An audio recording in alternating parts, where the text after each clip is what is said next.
તમિલનાડુના મુખ્યમંત્રી તરીકે શપથ લીધા બાદ જોસેફ વિજય તેમના પ્રથમ મોટા વહીવટી નિર્ણયમાં રાજ્યમાં ચાલતી 717 સરકારી દારૂની દુકાનો બંધ કરવાનો આદેશ આપ્યો છે. આ આદેશ મુજબ ધાર્મિક સ્થળો, શૈક્ષણિક સંસ્થાઓ અને બસ સ્ટેન્ડની 500 મીટરની ત્રિજ્યામાં આવતી તમામ દુકાનો આગામી 2 અઠવાડિયામાં બંધ કરી દેવામાં આવશે.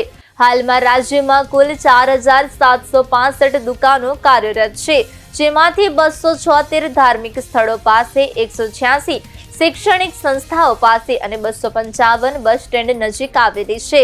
વિજયના આ પગલાને સામાજિક સુધારાની દિશામાં એક મહત્વનું પગલું માનવામાં આવે છે.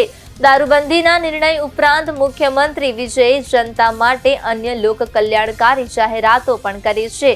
તેમણે ઘરેલુ વપરાશકારો માટે 200 યુનિટ મફત વીજળી આપવાની યોજનાને મંજૂરી આપી છે. આ સાથે જ રાજ્યમાં મહિલાઓની સુરક્ષા માટે એક સ્પેશિયલ ફોર્સની રચના કરવાની અને દરેક જિલ્લામાં ડ્રગ્સ વિરોધી યુનિટ સ્થાપવાની પણ જાહેરાત કરી છે, જેથી રાજ્યમાં નશાના દૂષણને ડામી શકાય.